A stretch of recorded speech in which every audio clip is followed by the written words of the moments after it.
now that David solved for the forces in A, C, and D, I'm going to solve for the forces in E, F, and B. As you can see over here, there's a distributed load all the way from E to B.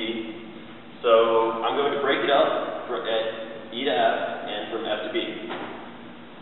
As you can see over here, we split it up here. Now, the distributed load on top of EF is going to cause a reaction here at F. And the other half of the distributed load from F to B is also going to cause another reaction here at F.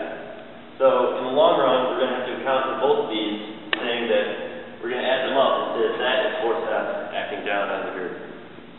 So the distributed load is 2 kips per foot, and it's 5 feet long. So we got 10 kips pushing down right in the middle. The first thing we did here is we took the moment about point E to solve for F1, our first reaction at F. So we got F1 times 5 minus 10 kips times 2.5 equals 0. Sum for that, we get F1 equals 5 kips, point middle. Take the sum of the forces in the Y on this, and we'll get EY equals 5 kips. Over here, we'll do the same exact thing that we did for EF, except now we're from F to B.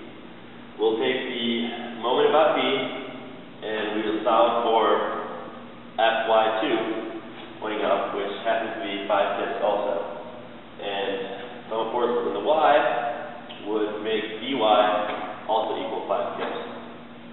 So now that we have all the forces from A to B, we can look at this over here.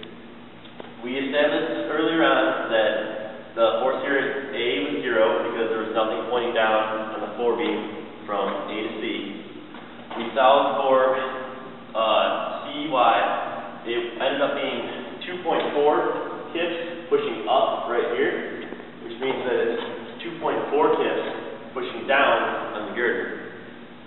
So looking at the entire thing, we put all the forces that we solved for at the respective places on top. This 10 kip force comes from Fy1 plus Fy2, and we just solved for the two reactions at the pins that are holding A and the girder up at A and B. First thing we did, we took the moment about point A, we plugged in all those forces and solved for By, which ended up being 17.12 kips. Took the sum of the forces in the Y, solved for AY, and it ended up being 6.88 kips. Alright, so here Ryan showed how we got all of the forces at each point, and over here I'm going to explain how you do the shear moment diagram for each force. So here we have 6.88 kips going up, so for the shear diagram you go up 6.88, and then over 5 to here. Then you have 2.4 kips going down, minus this force is 4.48. Then over 5 more feet, you have 1.6 kips going down to make it 2.88 kips. Then over 5 feet, you have 5 kips going down. 5 kips minus 2.8 is negative 2.12. Over 5.5 feet. Subtracted from 10 more kips is negative 12.2, and you can see that 17 minus 2, or negative 17.2 minus 5 is 12.2. You end up back at 0. So this region is our shear diagram.